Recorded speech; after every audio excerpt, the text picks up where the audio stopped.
there, and I will make you eat that. Rowan, Holger, while...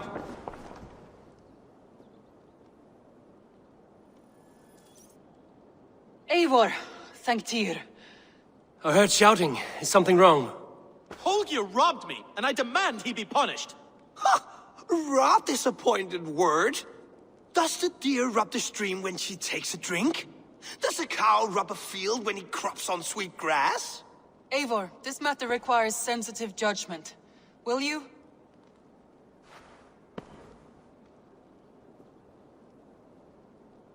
Of course. From the beginning, please.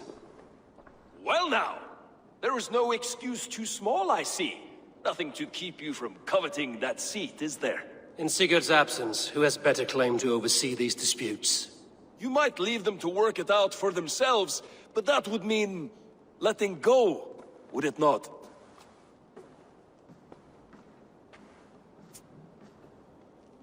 Please start again. Tell me all that has happened. I will start. I have been falsely accused by this Saxon Philistine. A filly what? Are you mocking me? Silence, please. I will hear both of your complaints and render a decision, awarding compensation if needed. Understood? Rowan, I'll hear from you. Rowan, tell me your version of these events. As you are aware, Holger and I are neighbors. Near enough that I often catch him at my stables, stealing my tools. Borrowing. Holger, let him speak. Stealing, borrowing. My point being, I have always allowed him to use whatever he pleased. I greatly admire your Norse generosity and had hoped to match it. But this morning, Holger stretched the limits of my grace. Entering my stables for their feed, I found my most beautiful, gentle mare stripped of her tail. Bereft, not a strand in sight. I am ashamed to say my natural suspicion drew me to Holger, and how right I was. For when I peered across the lane, there he was, gripping a horsetail brush slathered with indigo, dragging it across a sheet of Painting, Rowan. I was painting. You make it sound so crude. You see? Such willful arrogance. It will take ages for Ilgafur's tail to reach its former length. I demand compensation. I understand. Thank you, Rowan. Rowan, I'll hear from Holger. Holger, your defense. let me hear your side. Eivor, you have known me as a skald for years.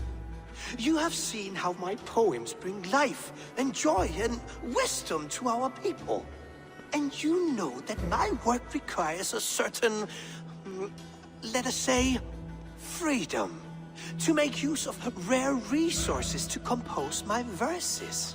Often when lacking the proper tools, I have made use of novel items. Alvis's walking stick, Tovi's inks, all were given gladly. You cut off my horse's tail to make a brush, you bleed. Rowan? As I was saying, this morning in the throes of poetic reverie, I realized that my latest piece required delicate brushwork. I could have used a frayed stick, some cloth, my hands, but no. I needed something gentler, softer. To make a perfect brush, I needed the fine hairs of a well-raised horse. And so I availed myself of a local resource. You clipped Alfgafur's tail to the rump without asking. It was early. I did not wish to wake you. Thank you, Holger. I believe I understand your position. Rowan, I'll hear from you. I've heard enough. I believe I have heard enough. If you will... My horse looks like a fool, Eivor. No handsomer than a donkey now. You must do something.